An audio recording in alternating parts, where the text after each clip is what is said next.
إن الحمد لله نحمده ونستعينه ونستغفره ونعوذ بالله من شرور أنفسنا ومن سيئات أعمالنا من يهده الله فلا مضل له ومن يضلل فلا هادي له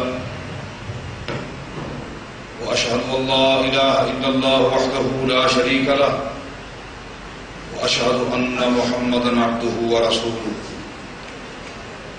اللهم صل على محمد وعلى آل محمد كما صليت على إبراهيم وعلى آل إبراهيم إنك حميد مجيد اللهم بارك على محمد وعلى آل محمد كما باركت على إبراهيم وعلى آل إبراهيم إنك حميد مجيد من يطع الله ورسوله فقد رشد واهتدى ومن يعص الله ورسوله فقد ضل وغوى أما بعد فإن خير الحديث كتاب الله وخير الهدي هدي محمد صلى الله عليه وسلم وشر الأمور محدثاتها وكل محدثة بدعة وكل بدعة ضلالة وكل ضلالة في النار أعوذ بالله من الشيطان الرجيم بسم الله الرحمن الرحيم يا أيها الذين آمنوا اتقوا الله حق تقاته ولا تموتن إلا وأنتم مسلمون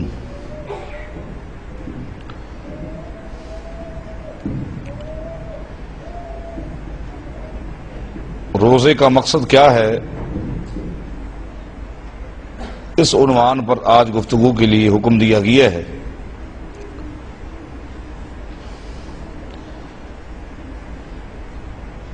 مجھے بڑی خوشی ہے کہ مختلف علاقوں میں یہ پروگرام رکھے جا رہے ہیں، اور میں تواتر کے ساتھ آپ ساتھیوں کو نوٹ کر رہا ہوں کہ ہر پروگرام میں آپ تشریف لا رہے ہیں۔ یہ ایک بہت بڑا دینی ذوق ہے۔ اللہ تعالی ہم سب کو دین کی فہم عطا فرمائے اور دین پر عمل پیرا ہونے کی توفیق بخشے۔ اگر آپ قرآن و حدیث کا مطالعہ کریں گے تو جملہ عبادات جس میں نماز بھی ہے، روزہ بھی ہے، حج بھی ہے، زکوٰۃ بھی ہے، قربانی بھی ہے، ان تمام عبادات کا ایک ہی فلسفہ ملے گا اور وہ تقوی ہے۔ لعلکم تتقون لعلکم تتقون لعلکم تتقون، تاکہ تم متقی بن جاؤ، تم میں تقوی آ جائے، تم میں پرہیز آ جائے۔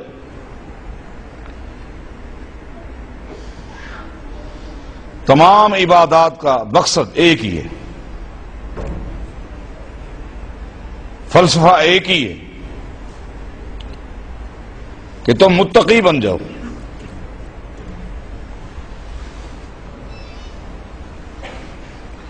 کیونکہ عزت اللہ کے ہاں مقام تقوی کی وجہ سے ملتا ہے۔ تقوی سے ہٹ کر کوئی ایک پہلو بھی ایسا نہیں جس کو بطور دلیل کے پیش کر کے ایک بندہ اللہ کے ہاں باعزت بن جائے۔ یا ایھا الناس انا خلقناکم من ذکر وانثی وجعلناکم شعوبا وقبائل لتعارفوا ان اکرمکم عند اللہ اتقاکم ان اللہ علیم خبیر۔ اے انسانوں، ہم نے تمہیں مرد اور عورت سے پیدا کیا ہے اور تمہارے قبائل بنائے ہیں، برادریاں بنائے ہیں، قبیلے بنائے ہیں، کنبے بنائے ہیں، خاندان ہیں۔ کیوں؟ لتعارفوا، یہ ساری چیزیں پہچان کے لیے ہیں، رابطے کے لیے ہیں، تعلق کے لیے، عزت کے لیے نہیں، شرف کے لیے نہیں، مقام کے لیے نہیں، تعارف کے لیے۔ ان اکرمکم عند اللہ اتقاکم، اللہ کے ہاں تم میں سے سب سے زیادہ عزت والا وہی شخص ہے جو سب سے زیادہ متقی ہوگا۔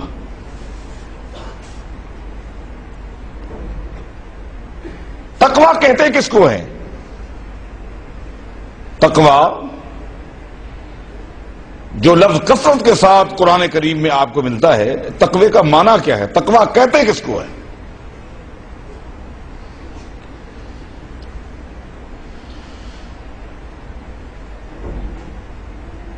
تقوی کا مفہوم یہ ہے کہ ایک انسان کی زندگی کے دو پہلو ہیں، ایک انفرادی زندگی ہے اور ایک اجتماعی زندگی ہے۔ اس وقت ہماری اجتماعی زندگی ہے، ہم سب لوگ جمع ہیں۔ کبھی انسان اپنے گھر میں ہوتا ہے اہل خانہ کے ساتھ، وہ بھی اجتماعی زندگی ہے۔ دوست احباب کے ساتھ ہوتا ہے، وہ بھی اجتماعی زندگی ہے۔ انفرادی زندگی اس وقت ہوتی ہے جس وقت وہ اکیلا ہوتا ہے۔ ایک مسلمان اجتماعی زندگی میں جس طرح اپنے آپ کو گناہوں سے بچاتا ہے، اب ہم میں سے کوئی شخص بھی کسی برائی کے بارے سوچ بھی نہیں سکتا۔ یہ ہماری اجتماعی زندگی ہے۔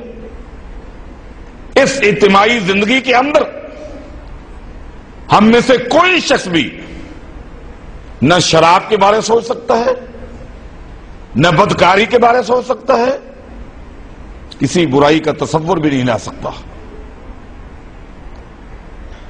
تقویٰ یہ ہے کہ انفرادی زندگی کے اندر بھی آدمی کا وہی مزاج ہو جو اجتماعی زندگی میں ہے۔ یہ ہے تقویٰ، کیونکہ یہاں تو دو پہلو ہیں۔ ایک آدمی برائی کے لیے تیار نہیں ہوتا، کیوں؟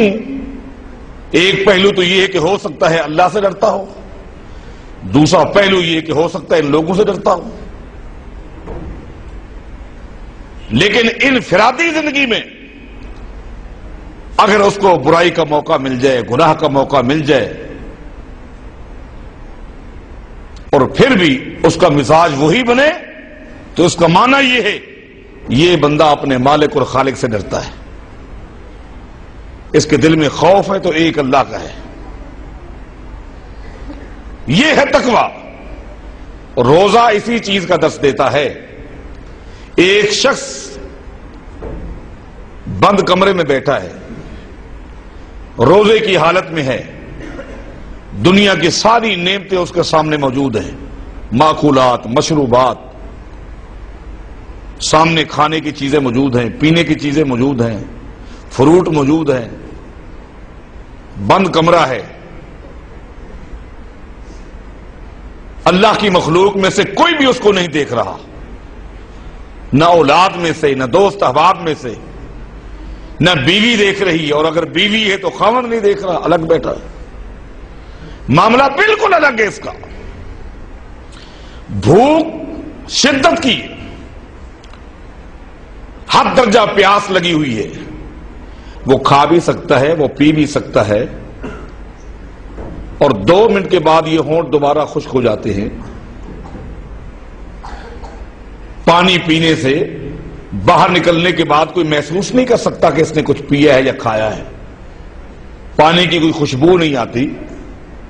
آدمی اگر جوس پی لے تو خوشبو نہیں آتی، بعد میں کسی کو ذرے کے برابر احساس تک بھی نہیں ہوگا۔ وہ کھا لے، وہ پی لے، کسی کو نہ بتائے، باہر جب نکلے نہ بتائے کسی کو، لیکن وہ نہیں کھاتا، وہ نہیں پیتا۔ کیوں؟ اس لیے کہ اسے پتا ہے اللہ دیکھ رہا ہے،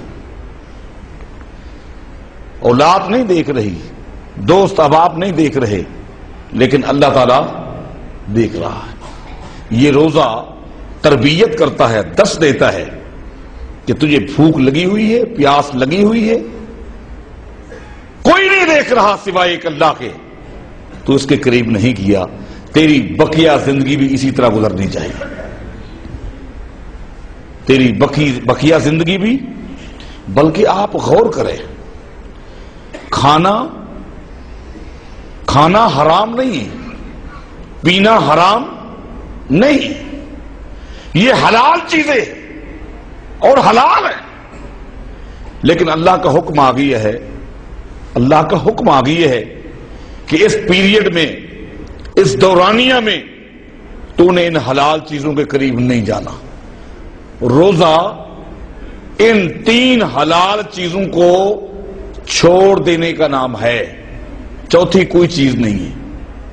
پینا، کھانا اور بیوی کے ساتھ ہم بستر ہونا، یہ تینوں چیزیں حلال ہیں۔ باقی یہ زور جو دیا جاتا ہے، ہمارے محترم شیخ صاحب حافظہ اللہ بھی فرما رہے تھے، یہ اسی لیے زور دیا جاتا ہے کہ غیبت نہ کرو تاکہ تمہارا روزہ برباد نہ ہو جائے۔ یہ روزے کے علاوہ بھی غیبت نہ کرو، جھوٹ نہ بولو، یہ وہ کام ہے جو روزے کے علاوہ بھی ہم نے نہیں کرنے۔ روزہ ان 3 حلال اور جائز چیزوں کو چھوڑ دینے کا نام ہے۔ تینوں حلال ہے اور تینوں کا بندہ عادی ہے۔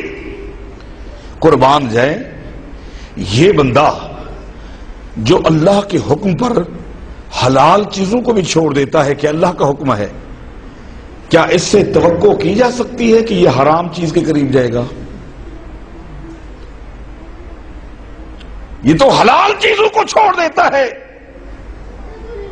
اللہ کے حکم پر، اللہ کو راضی کرنے کے لیے۔ یہ کبھی حرام کے قریب جائے گا؟ یہ ہے تقویٰ۔ اللہ کا حکم آ گیا، نہیں کھانا، نہیں کھاتا، نہیں پینا، نہیں پیتا، یہ کبھی بھی حرام کے قریب نہیں جا سکتا۔ اگر جائے گا تو اس کا مطلب یہ ہے کہ اس نے روزے کی حقیقت کو سمجھا ہی نہیں، روزے کے مقصد کو سمجھا ہی نہیں۔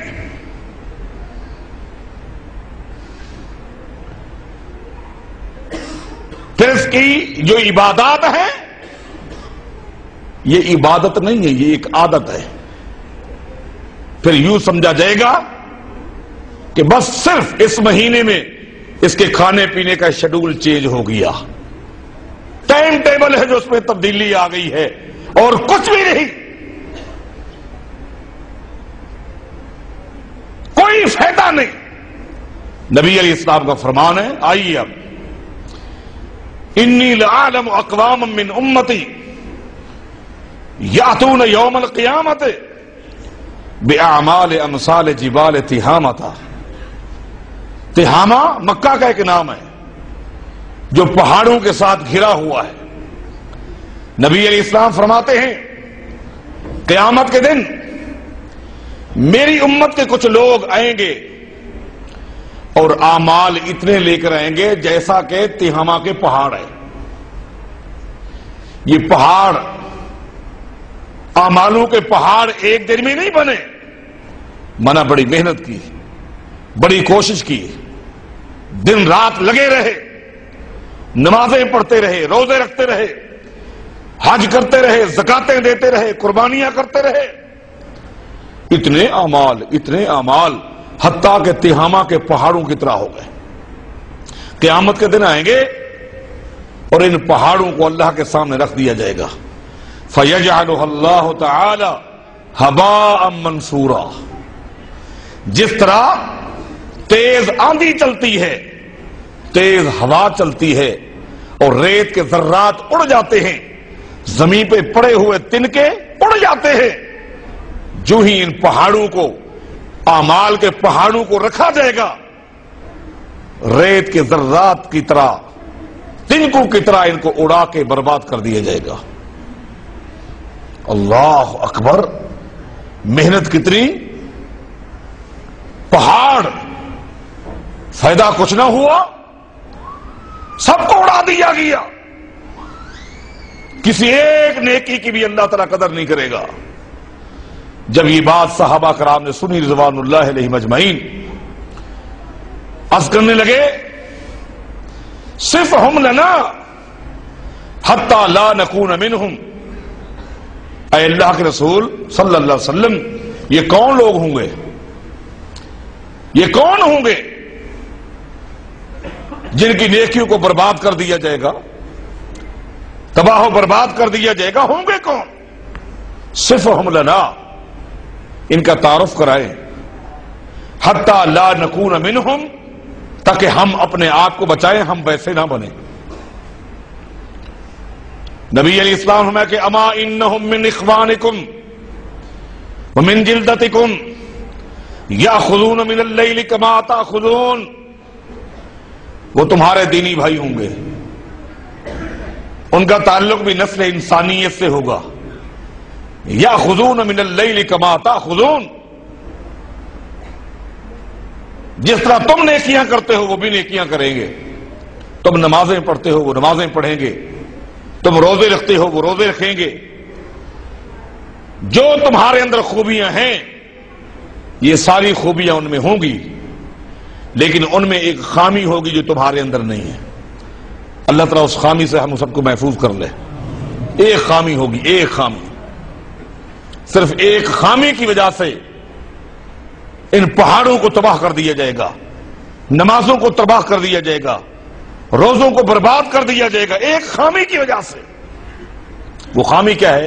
وَلَٰكِنَّهُمْ قَوْمٌ إِذَا خَلَوْا بِمَحَارِمِ اللَّهِ انْتَهَكُوهَا، خامی یہ ہوگی کہ اجتماعی زندگی میں وہ بڑے دیندار ہوں گے، اجتماعی زندگی میں بڑے نیک ہوں گے، اجتماعی زندگی میں بڑے عابد اور زاہد ہوں گے، بڑے متقی اور پرہیزگار ہوں گے، اور تخلیے کے اندر اگر ان کو گناہ کا موقع ملے گا تو بڑی جرات کے ساتھ گناہ کر لیں گے۔ ان کی اجتماعی اور انفرادی زندگی میں بڑا فرق ہوگا۔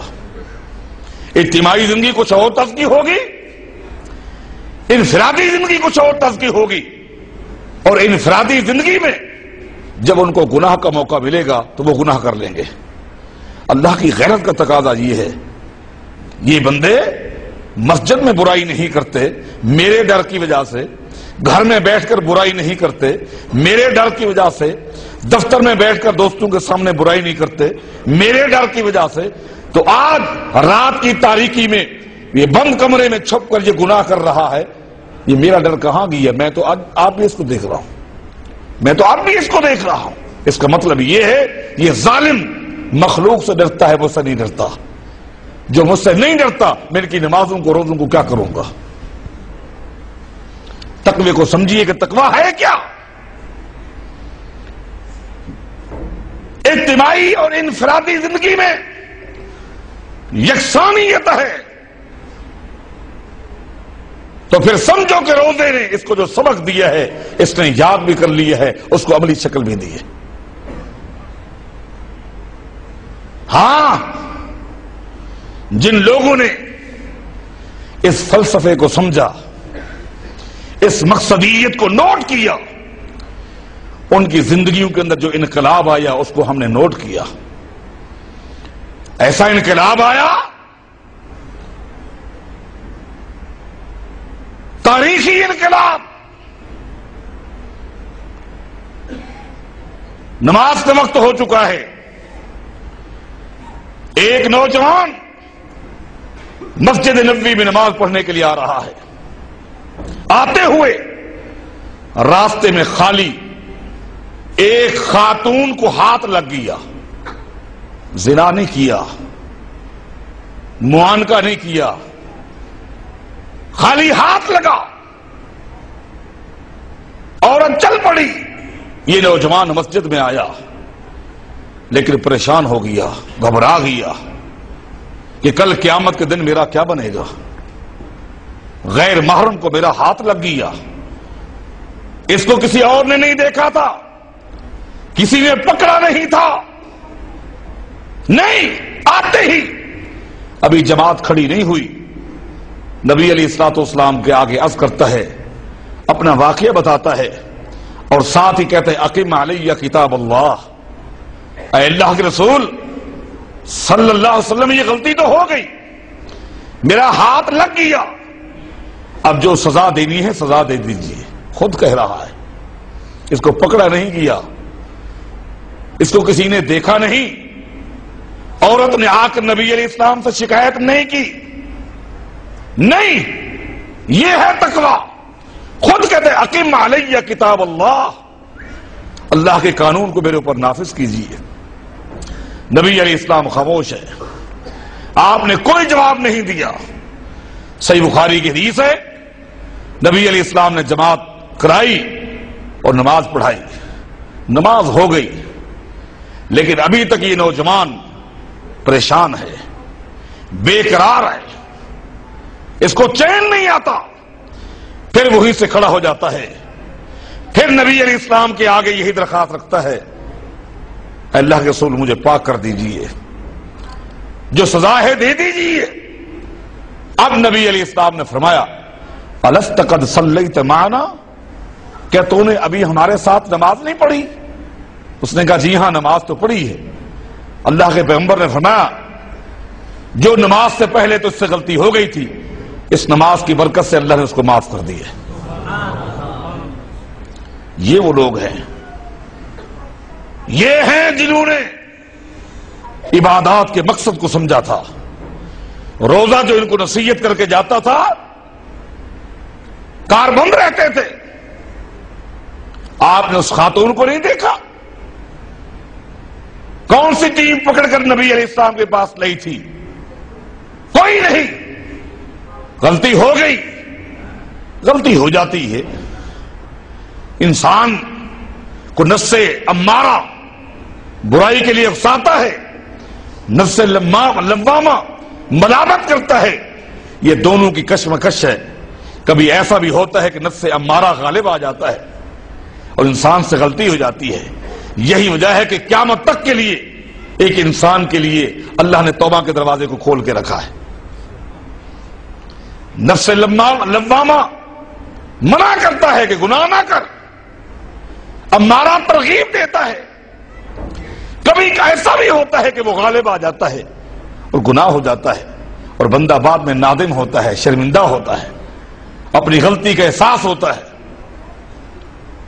غلطی ہو گئی، وہ خاتون خود چل کر نبی علیہ السلام کے پاس آئی، غلطی ہو گئی ہے، گناہ ہو گئی ہے، بدکاری ہو گئی ہے، طہرنی یا رسول اللہ صلی اللہ علیہ وسلم، مجھے پاک کر دیجیے۔ اللہ اکبر۔ اس نے ساتھ ہی یہ بھی اعتراف کیا جو غلطی ہوئی ہے اس غلطی کی وجہ سے حمل بھی ٹھہر گیا ہے۔ نبی علیہ السلام نے فرمایا کہ اس میں تیرا قصور ہے، اس کا کوئی قصور نہیں ہے، جا وضع حمل کے بعد آنا۔ ایک پیریڈ ہے، 8 9 مہینے 10 مہینے کا ایک پیریڈ ہے۔ نبی علیہ السلام نے اس کے گھر کا ایڈریس معلوم نہیں کیا، اس کا ریکارڈ نہیں لکھوایا، نہیں، وہ چلی گئی۔ 8 مہینے 9 مہینے کی کہانی بات آئی گئی ہو جاتی ہے، آپ نے کسی نمائندے کو بھیجا نہیں، کیا بنا؟ ایک دن وہ خاتون نومولود اس بچے کو لے کر محمد مصطفیٰ کے پاس آتی ہے صلی اللہ علیہ وسلم، بچہ پیدا ہو گیا ہے، طہرنی یا رسول اللہ، اللہ کے رسول مجھے پاک کر دیجیے۔ فرمایا کہ تیری سزا یہی ہے کہ تجھے سنسار کر دیا جائے گا، تو صفحہ ہستی سے مٹ جائے گی۔ اس معصوم بچے کو دودھ کون پلائے گا؟ جا اس کو دودھ پلا، جب یہ روٹی کھانے کے قابل ہو جائے بعد میں آ جانا۔ دودھ کا بھی ایک پیریڈ ہے، لیکن حدیث میں آتا ہے وہ دودھ بھی پلاتی ہے اور کوشش کرتی ہے کہ جتنا جلدی ہو سکے بچہ کھانے کے قابل ہو جائے۔ اللہ اکبر۔ اس کے سامنے نقشہ ہے میرے دوستو، اسے معلوم ہے مجھے سزا کیا ملے گی، مجھے زمین میں گاڑ دیا جائے گا، کھڈا کھودا جائے گا، مجھے گاڑ دیا جائے گا، یہ لوگ میرے جسم کے اوپر پتھروں کی بارش برسائیں گے، میرے چہرے پر، میری چھاتی پر یہ پتھر برسائے جائیں گے۔ کب تک؟ جب تک میرا سانس باقی ہوگا۔ اسے ساری چیزیں معلوم ہیں، یہ تکلیف وہ جانتی ہے، وہ پاگل نہیں ہے، وہ بے وقوف نہیں ہے، وہ اس سزا کو جانتی ہے، وہ اس ذلت کو بھی جانتی ہے کہ پورے علاقے والوں کے سامنے میری ذلت ہوگی، میری رسوائی ہوگی، میری خواری ہوگی، میری بے عزتی ہوگی۔ ان تمام چیزوں کو وہ جانتی ہے، پھر بھی کیوں تیار ہوئی؟ تاکہ آخرت کے عذاب سے بچ جاؤں، آخرت کے عذاب سے بچ جاؤں۔ یہ تکلیف آدھے گھنٹے کی ہے، گھنٹے کی ہے، وہ تکلیف بڑی بھاری ہے، اس سے بچ لو۔ اسے معلوم ہے آج 200 آدمیوں کے سامنے، 1000 آدمی کے سامنے مجھے ذلیل ہونا پڑے گا، کل پوری خلائق جمع ہوگی، اس ذلت سے بچ جاؤں گی۔ اللہ اکبر کبیرہ۔ حتیٰ کہ ایک دن آ گئی، بچے کو اٹھایا ہوا ہے اور بچے کے ہاتھ میں روٹی کا ٹکڑا بھی تھمایا ہوا ہے، اور آ کر کہتی ہے کہ اے اللہ کے رسول صلی اللہ علیہ وسلم، ابھی یہ بچہ روٹی کھانے کے قابل ہو گئی ہے۔ اب نبی علیہ السلام نے حکم دے دیا، اسے گاڑ دیا گیا، پتھروں کی بارش برسائی گئی، خون کے چھینٹے اس کے جسم سے نکلے، اور ایک صحابی کی قمیض پہ بھی آ کے لگے۔ بے اختیاری میں اس صحابی کی زبان سے ایک سخت جملہ بھی نکل آیا اس خاتون کے حوالے سے، فَبَلَغَ ذَلِكَ النَّبِيَّ صلی اللہ علیہ وسلم۔ وہ جملہ نبی علیہ الصلوۃ والسلام تک جب پہنچا تو آپ نے فرمایا، کیا تو نے سخت جملہ اس خاتون کے متعلق کہہ دیا ہے؟ ٹھیک ہے، اس سے غلطی تو ہو گئی تھی، گناہ تو ہو گیا تھا، لیکن اس نے توبہ کیسی کی ہے؟ انہا تابت توبتن لو قسمت بین 70 من اہل المدینہ لوسعت۔ اس خاتون نے ایسی توبہ کی ہے، اگر اس کی توبہ کو مدینہ کے 70 گناہگاروں کے درمیان تقسیم کر دیا جائے پھر بھی توبہ باقی بچی رہے گی۔ یہ وہ لوگ ہیں جنہوں نے عبادات کے فلسفے کو سمجھا، ان کی زندگیوں میں کیا انقلاب آ گیا، کیا تبدیلی آ گئی۔ نبی علیہ الصلوۃ والسلام نے ایک صحابی کی ڈیوٹی لگائی، ابو مسعود غنوی رضی اللہ تعالیٰ عنہ کی، جو ایک جرأت مند، ایک لہیم شہین، طاقتور جوان صحابی ہیں، کہ جاؤ رات کی تاریکی میں جب اہل مکہ سو جائیں، تم نے مکے کی سینٹرل جیل پہ دھاوا بول کر کمزور سے کمزور مسلمان جو قیدی بنے ہوئے ہیں ان میں سے کسی کو نکال کر مدینہ کی طرف رخ کرا دینا۔ قیدی کم ہوتے جا رہے ہیں، رات کو چوکیاں بن گئی، کون آتا ہے، کون یہ قیدی نکال کے بھاگ جاتا ہے۔ ایک رات یہ صحابی، آدھی رات کا وقت ہے، مکے کے ایک چوک سے گزر رہے تھے، سامنے سے اناق نامی ایک خاتون آ رہی تھی، اور یہ وہ خاتون ہے جو حد درجہ حسین بھی ہے، اور دور جاہلیت میں جب یہ صحابی دور جاہلیت میں تھا، اس خاتون کے ساتھ غلط مراسم بھی تھے۔ سامنے آئی، رات کو اپنے مشن کے لیے وہ نکلی ہوئی۔ جب صحابی نے دیکھا، سائڈ پہ ہونے کی کوشش کی، لیکن اس نے خود آواز دے کر کہا کہ میں نے تجھے پہچان لیا ہے، اور مجھے پتا چل گیا اہل مکہ جس کو ڈھونڈ رہے ہیں وہ تو ہی ہے۔ یہ مسلمانوں کو قید میں سے نکال کر لے جانا یہ تیرا کام ہے۔ آگے کہتی ہے خیر یہ تیرا معاملہ ہے، مکے والوں کا معاملہ ہے، میرا اس سے کوئی غرض نہیں ہے، ہاں اتنی بات ہے ابھی تو میرے گھر چل تاکہ پرانی یاد تازہ کرتے ہیں، آ میرے گھر چل۔ ساتھ ایک دھمکی بھی دیتی ہے اور کہتی ہے اگر تو نے میری دعوت کو ٹھکرا دیا، انکار کر دیا، رد کر دیا تو ایک چیخ لگاؤں گی، ایک آواز نکالوں گی، اہل مکہ تیرے اوپر تپے ہوئے ہیں، نکلیں گے اور تیرا حشر دنیا دیکھے گا۔ دنیا والے تیرا حشر دیکھیں گے۔ اب اس صحابی کے سامنے ایک طرف ظاہری طور پر موت نظر آ رہی ہے، تباہی نظر آ رہی ہے ظاہری دنیا کی، اور ایک طرف اللہ کی نافرمانی ہے۔ اگر جاتا ہے اس خاتون کی دعوت کو قبول کرتا ہے، اللہ کی نافرمانی ہے۔ اللہ اکبر کبیرہ۔ سیدنا ابو مسعود غنوی رضی اللہ عنہ نے کیا کہا؟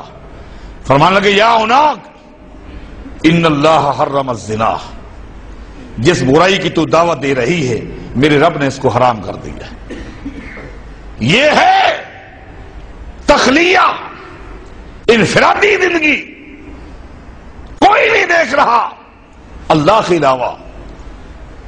موقع مل گیا، دعوت مل گئی، لیکن کیا کہا؟ ان اللہ حرم الزنا، اللہ نے اس کو حرام کیا ہے۔ اس نے چیخ لگائی، یہ صحابی بھاگے۔ ایک طویل حدیث ہے، کہنا یہ چاہتا تھا یہ ہے تقویٰ۔ انہی لوگوں کے لیے نبی علیہ السلام کا فرمان ہے سبعۃ یظلھم اللہ فی ظلہ یوم لا ظل الا ظلہ، امام عادل وشاب نشأ فی عبادۃ اللہ تعالی ورجل قلبہ معلق بالمساجد ورجلان تحابا فی اللہ اجتمعا علیہ وتفرقا علیہ ورجل دعته امرأة ذات منصب وجمال فقال انی اخاف اللہ ورجل تصدق بصدقة فأخفاها حتى لا تعلم شماله ما تنفق بيمينه ورجل ذكر الله خاليا ففاضت عيناه۔ فرمایا کہ قیامت کے دن کچھ لوگوں کو اللہ تعالیٰ اپنا سایہ نصیب فرمائے گا جہاں کوئی سایہ نہیں ہوگا، چٹیل میدان۔ وہاں اس نوجوان کو بھی، اس شخص کو بھی اللہ تعالیٰ سایہ نصیب فرمائے گا کہ دعت ہو امراتن، جس کو عورت نے برائی کی دعوت دی، ذات منصب و جمال، عورت بھی کیا تھی؟ جس کے پاس حسن بھی تھا، جس کے پاس دولت بھی تھی۔ لوگ دولت لٹاتے ہیں برائی کے لیے، یہ عورت دولت بھی لے کر آئی ہوئی ہے، یہ میری عزت بھی ہے، یہ دولت بھی ہے، میں عزت کو بھی تیرے حوالے کرتی ہوں، دولت کو بھی تیرے حوالے کرتی ہوں۔ آگے سے کیا جواب دیتا ہے؟ انی اخاف اللہ۔ ایک چھوٹا سا جملہ ہے، 3 الفاظ کا مرکب ہے، انی اخاف اللہ، میں اللہ سے ڈرتا ہوں۔ چھوٹا سا جملہ کہا اور ٹھکرا دیا۔ یہ جملہ اللہ کو اتنا پسند آیا، قیامت کے دن اللہ تعالیٰ اس کو اپنا سایہ نصیب فرمائے گا۔ میرے دوستو، میرے بھائیو، یہ وہ لوگ ہیں جنہوں نے اس مقصد کو سمجھا، اس فلسفے کو سمجھا، ان کی زندگیوں کے اندر انقلاب آ گئے۔ مناقب میں امیر عمر رضی اللہ تعالیٰ عنہ کا ایک تاریخی واقعہ ہے۔ دوران سفر سیدنا عمر بن خطاب رضی اللہ تعالیٰ عنہ کا ایک مزاج تھا، وادیوں سے رکتے، ٹھہرتے، وادیوں کو، ان کے عقیدے کو، ان کے منہج کو چیک کرتے، ان کا آڈٹ کرتے، ان کا احتساب کرتے، ان کی خیریت معلوم کرتے، ان کا مزاج معلوم کرتے، اس طرح سفر کرتے رہتے۔ دوران سفر ایک علاقے سے گزرے، ایک شخص کو دیکھا جو پہاڑ کے دامن میں بکریاں چرا رہا ہے۔ سنیے، غور کیجیے، پہاڑ کے دامن میں بکریاں چرا رہا ہے۔ سیدنا عمر رضی اللہ تعالیٰ عنہ نے اس شخص کو آواز دی، بلایا اپنے پاس۔ وہ آیا، اس سے پوچھا یہ بکریاں تیری ہیں؟ اس نے کہا اننی امین، یہ بکریاں میری نہیں ہیں، یہ بکریاں فلاں شخص کی ہیں، میں اس کا زر خرید غلام ہوں، مجھے اس نے امین بنایا ہے، میرے اوپر اس نے اعتماد کیا ہے، میں اس کی بکریاں چلاتا ہوں۔ سیدنا عمر نے فرمایا رضی اللہ عنہ مجھے جانتے ہو؟ اس نے کہا نہیں جانتا، میں نے آپ کو پہلی مرتبہ دیکھا ہے۔ فرمایا کہ میرا نام عمر ہے، میں خطاب کا بیٹا ہوں۔ اس نے کہا میں نے آپ کو پہچان لی ہے، اس نے کہا میں نے آپ کو پہچان لی ہے، اس لیے کہ میرا جو مالک ہے وہ آپ کو جانتا ہے، وہ بھی صحابی رسول ہے، آپ کا اکثر ذکر کرتا ہے، میں نے آپ کو پہچان لیا، آپ امیر المومنین ہیں، میں فلاں شخص کا زر خرید غلام ہوں، لیکن اس کی صحبت میں رہ کر میں مسلمان ہو چکا ہوں، میں نے آپ کو پہچان لیا۔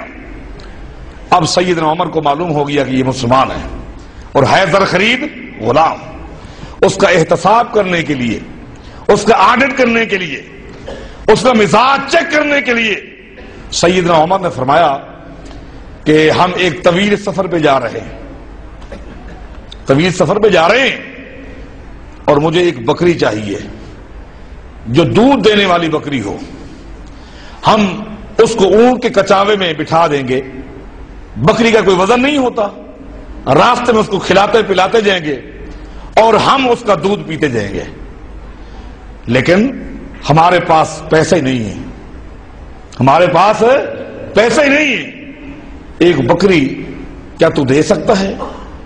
اس نے کہا کہ اے امیر المومنین، میں نے آپ سے پہلے بھی کہا ہے کہ اننی امین، میں امین ہوں، اگلے نے میرے اوپر اعتماد کیا ہے، یہ بکریاں میری نہیں ہیں۔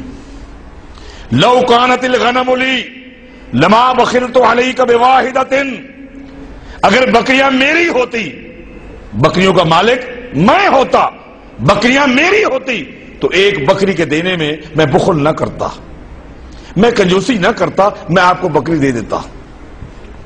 سیدنا عمر نے فرمایا رضی اللہ عنہ کہ بھائی ہماری مجبوری ہے اور ہمارے پاس پیسے نہیں ہیں، اگر تو ہمیں بکری دے دے گا ہمارا مسئلہ حل ہو جائے گا، اور اگر کسی وقت تو میرے دفتر میں آ جائے گا تو میں بھی تیرا مسئلہ کوئی حل کر دوں گا۔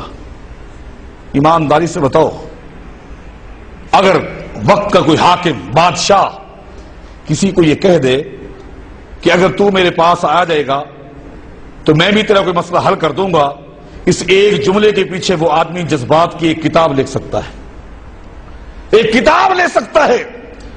بادشاہوں سے کیا لیا جا سکتا ہے؟ اس کے دل کے اندر بھی ارمان اور جذبات ہیں کہ وہ غلام ہے، کل میں جاؤں گا اور میں کہوں گا مجھے غلامی سے آزاد کرا دے، میرے ساتھ کوئی تعاون کرا دیں، بہت کچھ ہو سکتا ہے۔ سیدنا عمر نے فرمایا میرا یہ مسئلہ حل کر، کل اگر تو میرے دفتر میں آئے گا میں بھی تیرے کام آ جاؤں گا۔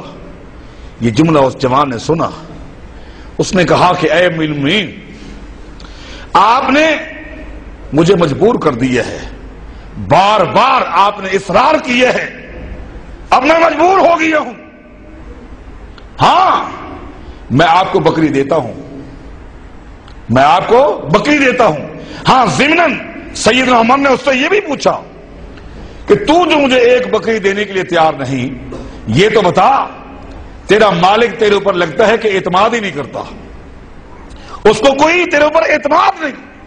اس شخص نے کہا نہیں نہیں، میرا مالک میرے اوپر اتنا اعتماد کرتا ہے، اگر شام کے وقت میں اکیلا چلا جاؤں، پورے ریوڑ کو یہاں چھوڑ دوں، میرا مالک مجھ سے پوچھے بکریاں کہاں گئیں، اگر میں کہہ دوں بھیڑیوں کا ٹولہ آیا تھا، بگھیار آئے تھے، سارے کے سارے بھیڑیے پورے ریوڑ کو لے کے چلے گئے، تب بھی میرا مالک یقین کر لے گا۔ آپ یہاں رک کر یہ بھی غور کریں، اعتماد کی یہ فضا آج ہمارے اندر بھی ہے کہ نہیں؟ وہ زر خرید غلام ہے، وہ کہتا ہے اگر اکیلا چلا جاؤں اور مالک سے کہہ دوں بھیڑی آئے تھے، ساری بکریاں اٹھا کر لے گئے، میرا مالک یقین کر لے گا۔ آج ایک دکاندار کو اپنے ملازم پر یہ اعتماد ہے، آج ایک باپ کو اپنے بیٹے پر یہ اعتماد ہے، آج ایک ماں کو اپنی بیٹی پہ اتنا اعتماد ہے، آج ایک پارٹنر کو اپنے پارٹنر کے اوپر یہ اعتماد ہے، وہ تو زر خرید غلام ہے۔ سیدنا عمر نے فرمایا کہ مسئلہ حل ہو گیا، اگر تیرے مالک کو تیرے اوپر اتنا اعتماد ہے تو پھر ایک بکری تو ہمیں دے دے، ریوڑ کا معاملہ نہیں ہے، خالی ایک بکری کا ہے۔ شام کو تیرا مالک جب بکریاں گنے گا اور ایک بکری کو کم پائے گا تو تجھ سے پوچھے گا، آگے سے تو اتنا کہہ دینا اختطفها الذئب، اتنا کہہ دینا اختطفها الذئب، بھیڑیا آیا تھا اور ایک بکری اٹھا کر لے گیا، وہ بھی یقین کر لے گا میرا مسئلہ بھی حل ہو جائے گا، کل میرے دفتر میں تو آئے گا تیرا مسئلہ بھی حل ہو جائے گا۔ اس غلام نے کہا آپ نے مجھے مجبور کر دیا، میں آخر کار اب تیار ہو گیا ہوں، میں آپ کو بکری دیتا ہوں اور جو ترتیب آپ نے بتائی ہے یہی ترتیب چلاؤں گا۔ مالک شام کو بکری کو کم پائے گا مجھ سے پوچھے گا، میں کہہ دوں گا بھیڑیا آیا تھا اور بکری لے کے چلا گیا، راز فاش نہیں ہوگا، میں آپ کے پاس آؤں گا، میرا بھی مسئلہ حل ہو جائے گا۔ میں اسی طرح کرتا ہوں جس طرح آپ نے کہا ہے، صرف مجھے ایک سوال کا جواب دے دے۔ اللہ اکبر کبیرہ۔ وہ جواب سوال یہ ہے، جب کل قیامت کا دن ہوگا فَمَن يُجِيرُنِي مِنَ اللَّهِ، جب اللہ کی عدالت ہوگی راز کھلیں گے، راز فاش ہو جائیں گے، جب اللہ کی عدالت میں پیش ہوں گا فَمَن يُجِيرُنِي مِنَ اللَّهِ، اس اللہ کی عدالت میں مجھے کون چھڑائے گا؟ یہ ہے تقویٰ۔ کل قیامت کے دن اللہ کی عدالت میں بھی آپ چھڑا سکتے ہیں تو ٹھیک ہے، اگر نہیں چھڑا سکتے تو میری مجبوری ہے۔ فبکا عمر، ففی روایت فجعل یبکی عمر، سید عمر زار و قطع رونے لگ گئے، آنکھوں میں آنسو آ گئے کہ پہاڑ کے دامن میں زر خرید غلام ہے، بکریاں چلاتا ہے، لیکن اس کے دل میں اللہ کا کیا خوف ہے، کیا اللہ کا ڈر ہے، کیا تقویٰ ہے۔ سید عمر نے فرمایا اچھا یہ بتا تیرا مالک کہاں ہے، میں اس سے رابطہ کرتا ہوں، ہو سکتا ہے کہ وہ میرے ساتھ تعاون کرے۔ وہ خوش ہو گیا، اس کے چہرے پہ رونق آ گئی، اس نے کہا امیر المومنین آپ ایک بکری کہتے ہیں، آپ جائیں سامنے وادی ہے، اس وادی میں میرے مالک کا گھر ہے، اس کا یہ نام ہے، جب آپ ملیں گے آپ ایک بکری کہتے ہیں، وہ پورا ریوڑا آپ کو دے دیں گے، آپ جائیں، اللہ کی قسم آپ کو مسئلہ حل ہو جائے گا اور میرا وجود بھی جہنم کی آگ سے بچ جائے گا۔ اللہ اکبر۔ یہ ہے انقلاب، یہ ہے ان عبادات کا فلسفہ۔ سیدنا عمر رضی اللہ تعالیٰ عنہ نے رخ کیا، سیدھے اس وادی میں گئے، اس شخص کو ڈھونڈا، ملاقات ہو گئی، وہ حد درجہ خوش ہو گیا۔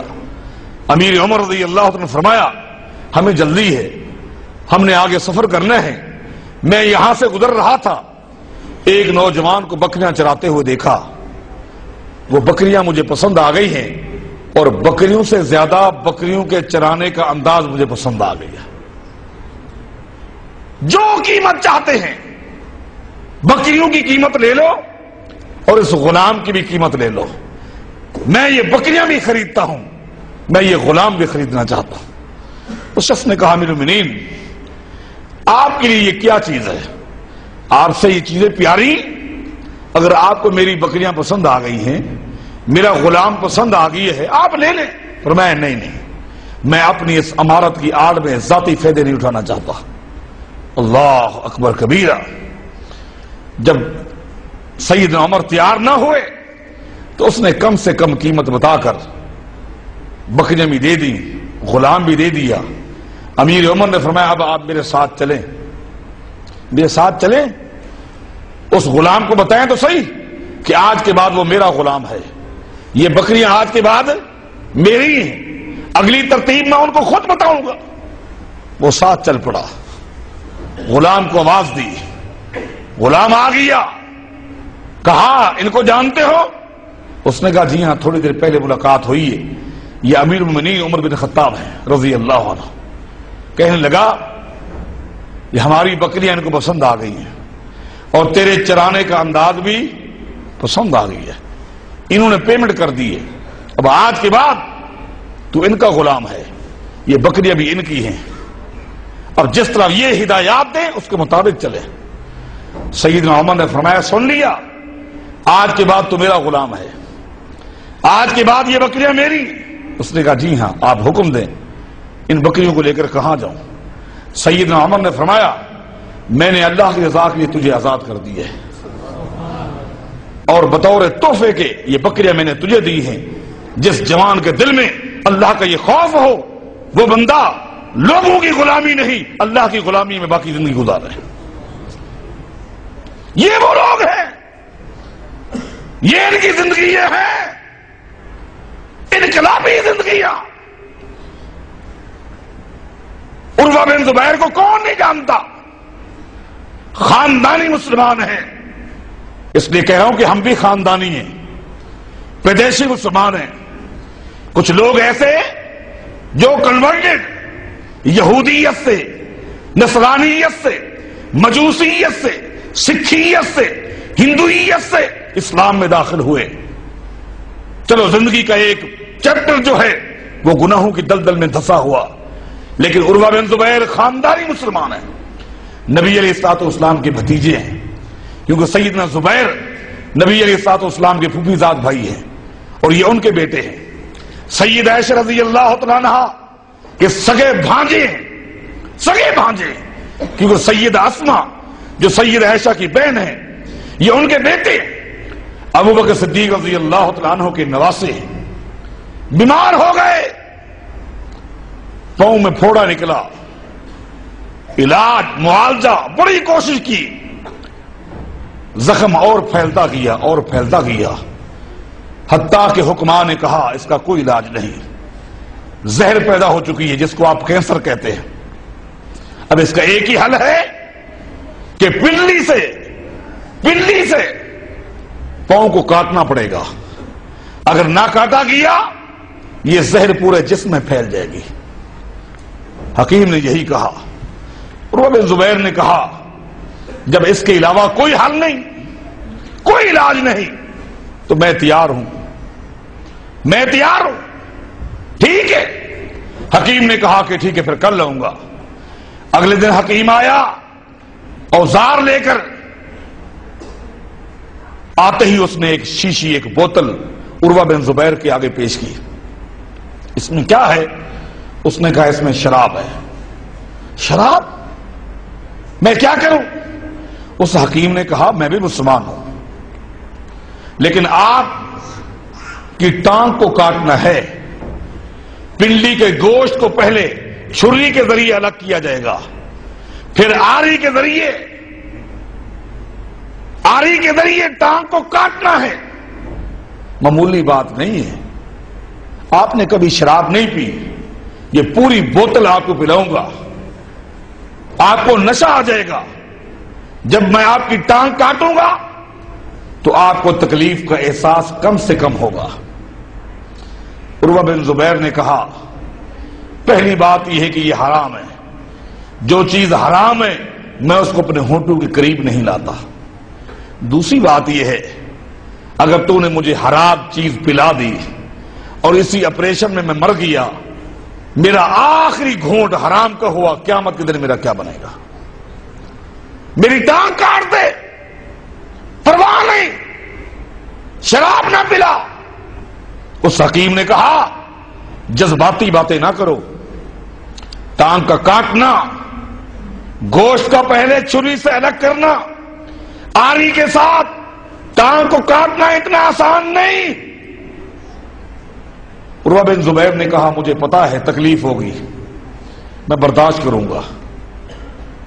حکیم جذباتی ہو گیا، میری ایک نہیں مانتا، لٹا دیا۔ گھر والے موجود ہیں، حکیم نے سب سے پہلے چھری کے ذریعے پنڈلی کے گوشت کو کاٹ کے جدا کیا، اور عروہ بن زبیر کو تکلیف ہے، اور تکلیف میں جو ہم ایک آواز نکالتے ہیں اس آواز کے بجائے وہ قرآن کریم کی تلاوت کر رہے ہیں۔ گوشت کٹ گیا، جب پنڈلی کو، ہڈی کو کاٹنا اس نے شروع کیا، عروہ بن زبیر بے ہوش ہو گئے، پنڈلی جدا ہو گئی، پاؤں الگ ہو گیا، سارا دن بے ہوش رہے۔ شام کو جب ہوش آیا سب سے پہلے یہی کہا لوگو تم نے تو پورے دن کی نمازیں پڑھ لی، عروہ نے نماز نہ پڑھی، فکر ہے تو نماز کی۔ اور دوسری بات کہی جو بات آپ کو بتانی ہے وہ یہ ہے کہ میری ٹانگ، میرا پاؤں جو مجھ سے کٹ گیا، جدا ہو گیا، وہ ہے یہ پھینک دیا۔ گھر والوں نے کہا نہیں ہے، پھینکا نہیں، وہ دکھلاؤ تو صحیح۔ حضرات تس کے اوپر، برتن کے اندر وہ پاؤں رکھ کر عروہ بن زبیر کو دکھلایا گیا. عروہ بن زبیر نے پاؤں کو دیکھا اور کہا والذی حملنی علیک لیعلم انی ما مشیت بک علی معصیۃ. اے پاؤں، استدراج تک تو میرے جسم کا حصہ رہا، میں تیرے اوپر چلتا رہا، لیکن میرا اللہ گواہ ہے ایک دل بھی تیرے اوپر چل کر کبھی میں گناہ کرنے کے لیے نہیں گیا تھا. یہ ہے تقویٰ، یہ ہے تقویٰ.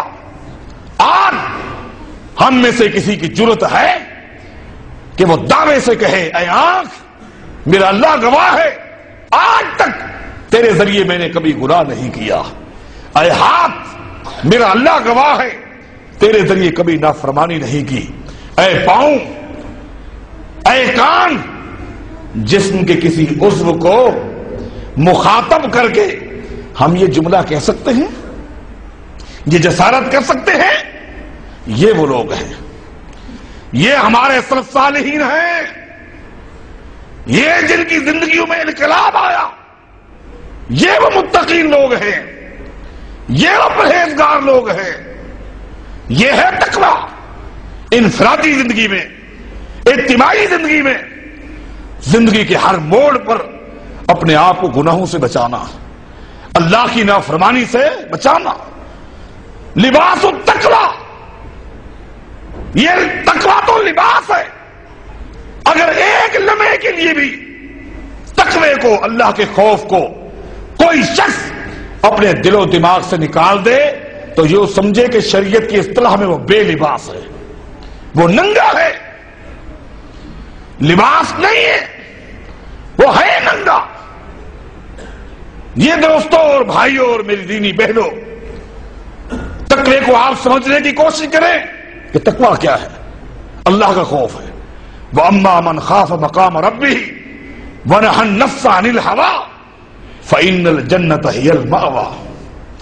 جنت ٹھکانہ ہے انہیں لوگوں کا جو اللہ کا خوف، اللہ کا ڈر اپنے دل و دماغ میں رکھیں گے. نبی علیہ الصلوۃ والسلام نے سیدنا معاذ بن جبل رضی اللہ تعالیٰ عنہ کو یمن رخصت کیا. دور تک آپ ان کے ساتھ چلتے رہے. جدائی کے وقت فرمایا معاذ اب تم یمن جاؤ، میں مدینہ جاتا ہوں، اور ہو سکتا ہے کہ تمہاری اور میری یہ آخری ملاقات ہو.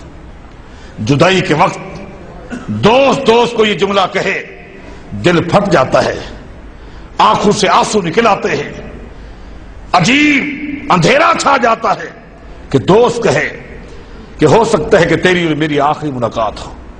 ایئرپورٹ میں رخصت کرتے ہوئے باپ بیٹے سے کہے بیٹا جا، اور ہو سکتا ہے کہ تیری میری آخری ملاقات ہو. کیا کیفیت ہوگی؟ معاذ جاؤ.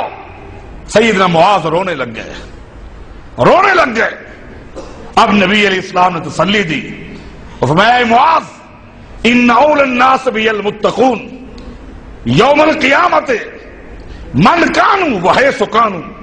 اے معاذ، دنیا میں جدائی تو آنی ہی آنی ہے، لیکن سن لے قیامت کے دن سب سے زیادہ قریب میرے وہی لوگ ہوں گے جو سب سے زیادہ تقوی اختیار کرنے والے ہیں. من کانو وحیث کانو. ان کا تعلق کس خاندان سے ہے کوئی غرض نہیں، کس صدی سے ہے، کس علاقے سے ہے کوئی غرض نہیں. متقین لوگ ہی قیامت کے دن محمد مصطفیٰ کے قریب ہوں گے. میرے دوستو، میرے بھائیوں، یہ ہے تقوی جس کی مثالیں آپ کے سامنے بار بار پیش کر رہا ہوں. روزہ یہی کہتا ہے یا ایھا الذین آمنوا کتب علیکم الصیام کما کتب علی الذین من قبلکم لعلکم تتقون. روزے تم پر بھی فرض ہے، تم سے پہلے لوگوں پر بھی. فلسفہ ایک ہے، مقصد ایک ہے، وہ کیا ہے؟ لعلکم تتقون، تاکہ تم میں تقوی آ جائے. اور کامیابی ہے انہی کے لیے. قرآن کریم کو پڑھیے، ان للمتقین مفازا. کامیاب لوگ کون ہیں؟ متقین ہیں. جنت میں جانے والے بھی کون ہیں؟ کوئی اور نہیں. وسیق الذین اتقوا ربهم الی الجنۃ زمرا. متقین لوگ کافروں کی شکل میں جنت میں داخل ہوں گے. حتی اذا جاؤوها وفتحت ابوابها، حتیٰ کہ جنت کے دروازوں کے قریب آئیں گے متقین لوگ، جنت کے دروازے کھول دیے جائیں گے. وقال لهم خزنتها، فرشتہ کہے گا سلام علیکم طبتم فادخلوها خالدین، سلام ہو تم پر، مبارک ہو، مبارک ہو، فادخلوها خالدین، ہمیشہ کے لیے جنت میں داخل ہو جاؤ.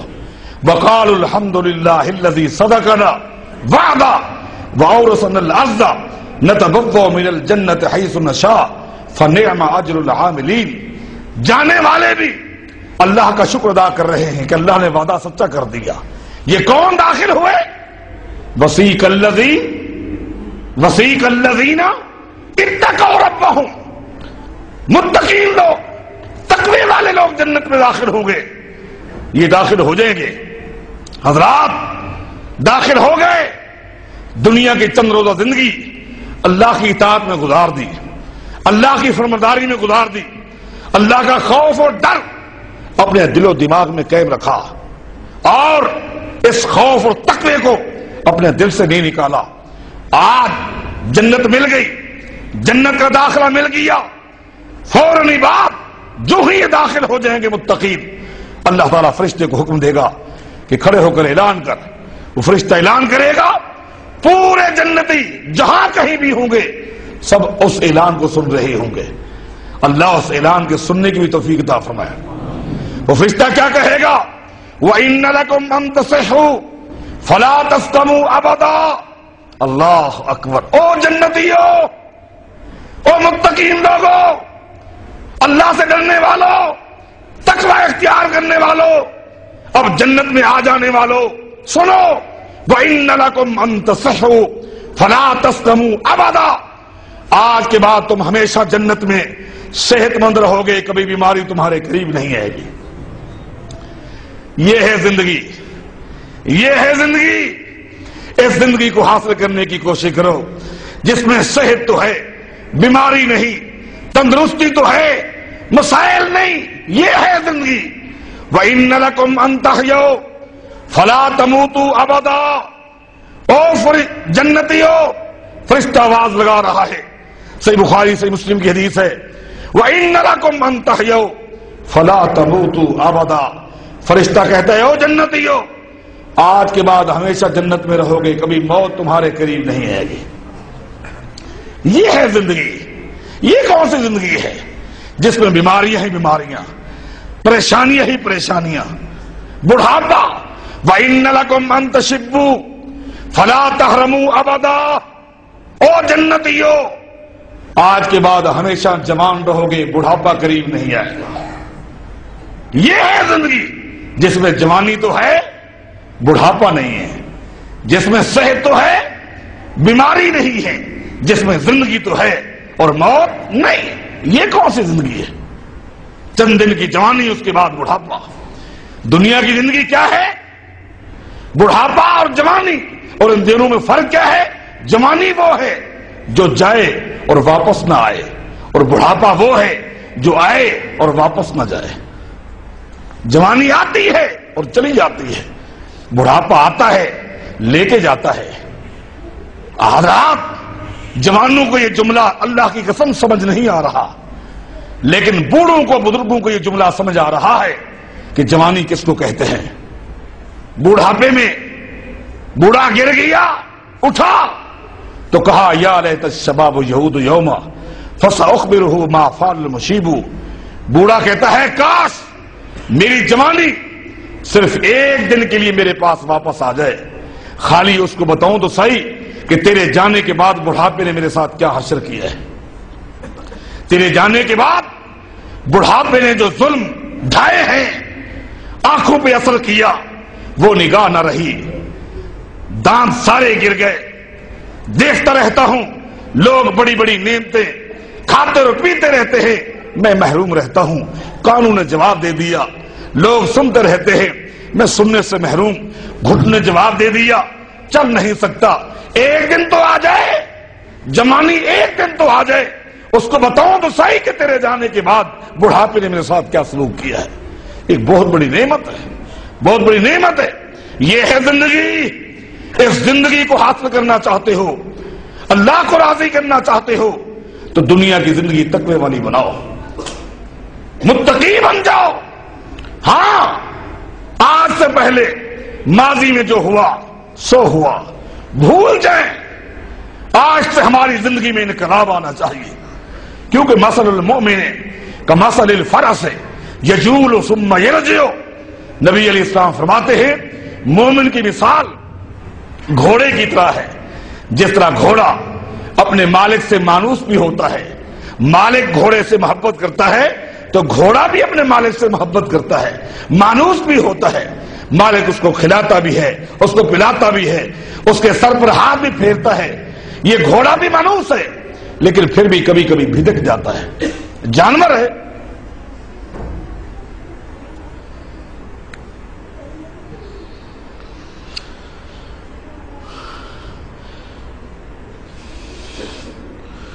جانور ہے, بھٹک جاتا ہے, بھاگ جاتا ہے, لیکن جو ہی وہ بھاگ جاتا ہے اس کو پھر احساس ہوتا ہے, پھر مالک کے پاس آتا ہے. لیکن مالک مالک ہے. بھٹکنے کے بعد, بھاگنے کے بعد جب گھوڑا واپس آتا ہے تو مالک دوبارہ غصہ نہیں کرتا.